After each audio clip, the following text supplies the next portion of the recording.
Halo sobat, bertemu lagi bersama Surya di sini. Dalam video kali ini, Surya mau memberitahu bagaimana cara merawat tanaman jagung di musim kemarau.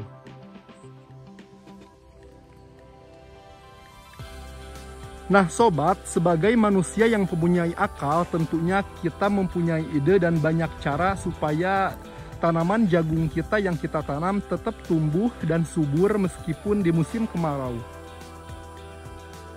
Nah sobat, ini adalah kebun jagung saya ya, yang pertumbuhannya agak telat karena kekurangan pasokan air. Maklum ini adalah musim kemarau, jadi pasokan air ke sawah ini sangat terbatas, bahkan ini udah hampir 1 bulan tidak menerima pasokan air. Nah, oleh sebab itu, kalau tanaman kita ini pasokan airnya sedikit, jadi pertumbuhannya itu agak telat ya, seperti ini nih, lihat. Jagung ini tumbuh dengan sempurna, sedangkan jagung ini tumbuh kecil. Jadi pertumbuhannya itu tidak merata. Nah, inilah faktor kekurangan air ya sobat.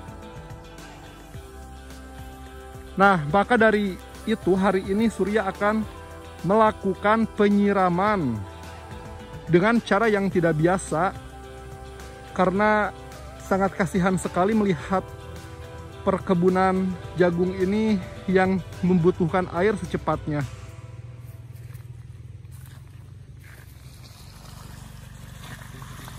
Nah sobat, ini dia cara saya supaya jagung tetap tumbuh subur meski di musim kemarau atau di lahan kering ya.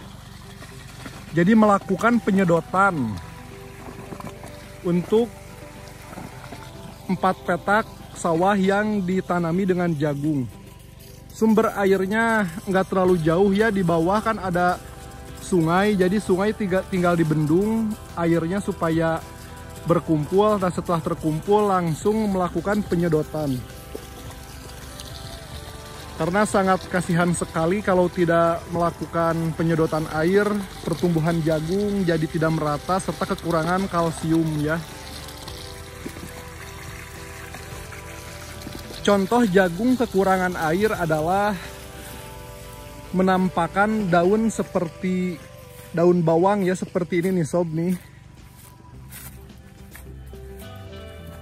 Nih, ini adalah contoh jagung yang kekurangan air. Jadi pertumbuhannya tidak merata, serta daunnya juga jadi menggulung gitu ya sob. Nah jadi ini adalah cara saya untuk cara saya untuk membuat jagung tetap tumbuh subur meskipun di lahan kering di musim kemarau.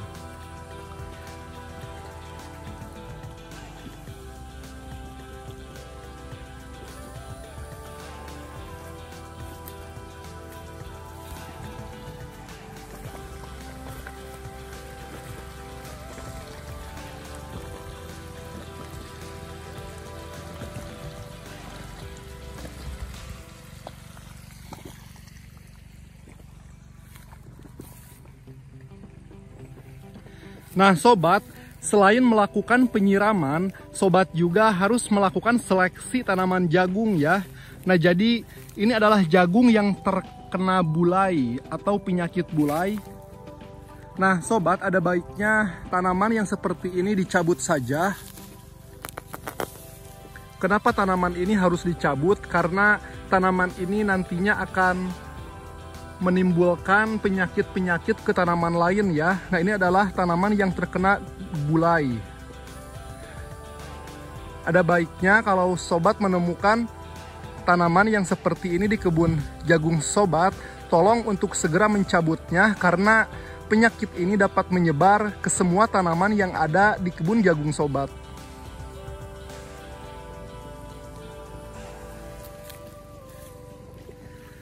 Nah sobat, bulai terjadi karena waktu pembibitan ini menggunakan kohe ya.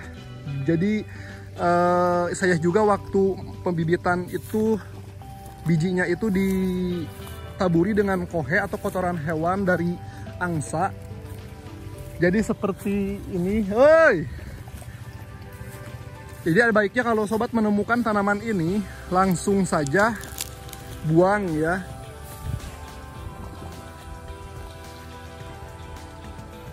Nah sobat, kalau di kebun jagung ini sobat bisa lihat sendiri tidak ada bulainya ya. Kebun jagung ini pertumbuhannya emang bagus karena di seberang sana ada sawah yang memiliki air, jadi mungkin airnya tergenangi ke sawah ini, jadi alhamdulillah perkembangannya merata. Sedangkan kebun jagung di bagian ini itu tidak merata ya, ada yang tinggi, ada yang pendek, ada yang tinggi, ada yang pendek, serta mempunyai tanaman beberapa tangkal yang ada bulainya ya. Mari kita lihat selektif lagi.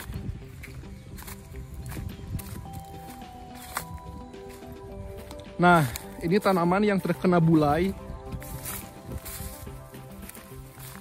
Tanaman ini wajib kita cabut saja karena ini dapat menyebar ke berbagai tanaman lain ya.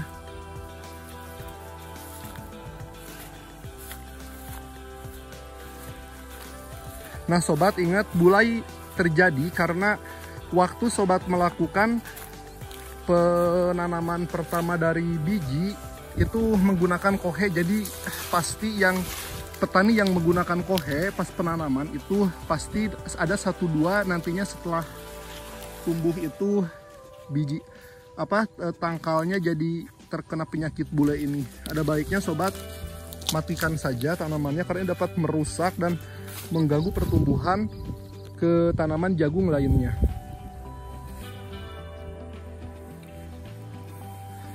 Nah sobat, sebenarnya penyakit bulai pada jagung itu dapat dicegah dengan melakukan penyemprotan fungisida ya, seperti Antrakol, Polikur, Ditan, Infinito, dan masih banyak fungisida lainnya. Tapi jika sobat telat tidak melakukannya itu pasti nantinya ada bulai tumbuh. Nah kalau ada bulai tumbuh langsung aja dicabut. Nah sobat, selain pemupukan, penyiraman dengan rutin, serta pemilihan tanaman yang memiliki bulai, sobat juga harus meminimalisir gulma ya, supaya tanaman sobat ini tetap tumbuh di musim kemarau yang sangat tinggi ini. Nah sobat bisa lihat sendiri, ini adalah tanaman yang memiliki banyak gulmanya, sedangkan petak sawah ini jagungnya tanpa gulma ya. Ini perkembangannya sangat merata, pertumbuhannya sangat merata, sedangkan ini pertumbuhannya itu tidak merata, ada yang pendek, ada yang tinggi. Mungkin dikarenakan penyebabnya ada 3, yang satu air, yang kedua gulma, dan yang ketiga pemupukan mungkin kurang tepat sasaran.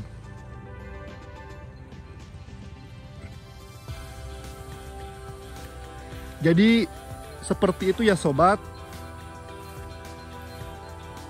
Nah ini adalah tanaman yang memiliki banyak gulma ya, sedangkan petakan ini tadi sudah dibersihkan sama pegawai saya. Nantinya juga ini akan dispray kembali dengan menggunakan herbisida dari Syngenta, yaitu Calaris, dan paket anti gulma dari Cap Kapal Terbang.